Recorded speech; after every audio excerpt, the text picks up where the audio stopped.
Venezuelan President Nicolas Maduro looked to the world of digital currency to circumvent US-led financial sanctions.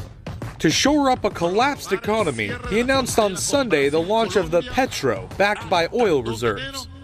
The leftist leader offered few specifics about the currency launch or how the struggling OPEC member would pull off such a feat. But to Cheers, he declared that the 21st century has arrived. In his regular Sunday televised broadcast, a 5-hour showcase of Christmas songs and dancing, Maduro said, quote, Venezuela will create a cryptocurrency backed by oil, gas, gold, and diamond reserves. Dutchman Jeroen Dijsselbloem, the powerful head of Eurozone finance ministers, collectively known as the Eurogroup, is due to step down on January the 13th after holding the job since 2012. Today, the zone's 19 finance ministers will vote on his replacement. Whoever takes up the position will face key decisions such as debt restructuring for Greece. Finance ministers Mario Centeno of Portugal, Peter Casimir of Slovakia, Dana Rees-Nisozola of Latvia and Pierre Gramagna of Luxembourg have all submitted formal applications for the job. The favourite is the Harvard-educated economist Mario Centeno, who has led Portugal during a strong recovery from the country's 2011-14 debt crisis and bailout. In May, former German finance minister Wolfgang Schäuble went as far as dubbing him the Ronaldo of EU finance ministers. US fighter planes roar over the skies of South Korea as part of the largest ever joint Air Force drills between the two countries. Around 230 aircraft, including the Pentagon's most powerful planes, were expected to take part. The aerial drills, called Vigilantes, come less than a week after North Korea said it had tested its most advanced ballistic missile. South Korea's Air Force Operations Command and the US 7th Air Force will conduct Vigilantes drills from today until December 8th to improve the Air Force's wartime operations capabilities, this spokesperson said. Over the weekend, both US and North Korean officials warned that the likelihood of war in the region is increasing, with Kim Jong-un's regime insisting the military maneuvers would push the Korean peninsula to the brink of nuclear war. Russia and China have also urged the US and South Korea to call off the drills amid fears they could provoke a backlash from Pyongyang.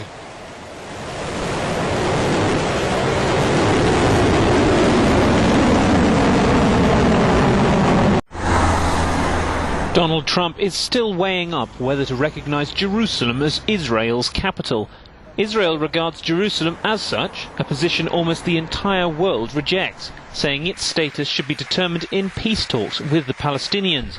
But Trump's advisor and son-in-law Jared Kushner said that Trump had not yet made up his mind. He's still looking at a lot of different facts, and that when he makes his decision, he'll be the one to want to tell you, not me. There's mixed feeling among the residents of Jerusalem, whose home city has been caught up in political battles for millennia. We don't care for the bullshit of Trump. As a Jerusalem citizen who is living under the Israeli occupation since the 40s, nothing will change to us.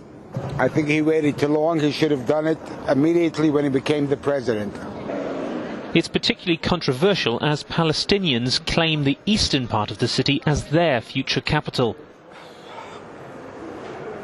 The head of Germany's Social Democratic Party, Martin Schulz, has said that he has received a number of phone calls and messages from France's Emmanuel Macron, urging him to form a ruling coalition with Chancellor Angela Merkel's Conservative Party. Schulz and Macron have similar ideas for the future of the European Union, so perhaps unsurprisingly, he said he would cherish the opportunity to work together with the French president, adding that neither France nor Germany would be able to protect social democratic values on its own. Schulz also said that Greek Prime Minister Alexis Tsipras had asked him not to let this deciding phase in Europe go to pass. The SPD had initially decided not to join any grand coalition after its disappointing result in the September elections.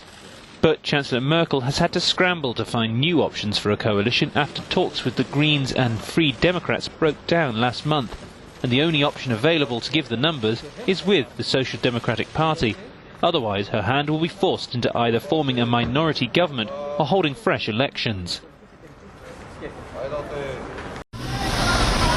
Areas of Thailand's capital Bangkok have been severely disrupted after being hit by flash floods. The floods, triggered by an overnight downpour, were the heaviest Bangkok had seen in 25 years and overwhelmed the city's drainage system. The water took 6 hours to recede in some areas of the capital. At least 55 major roads were submerged by flood water, which caused traffic jams across the capital, with locals forced to wade through thigh-deep water.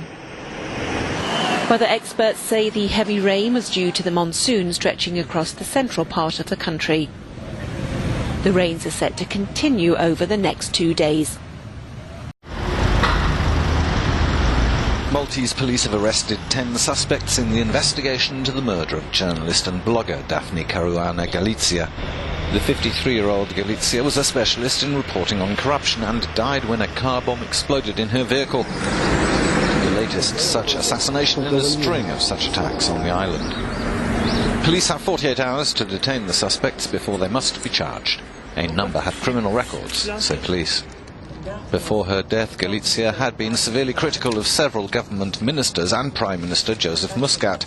He has pledged his total support to the inquiry and said the arrests had been made with help from an FBI team, Finnish police and Europol.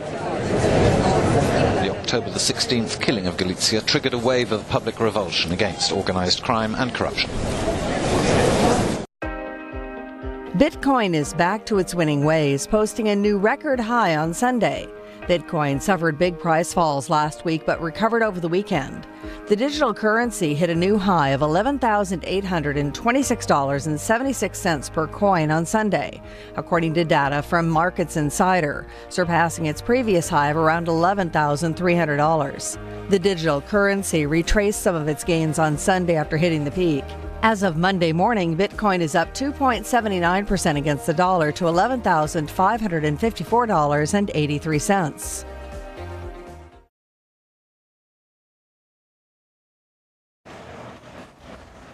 Y televidente, después nos informe ng internacional, vamos a un corte comercial.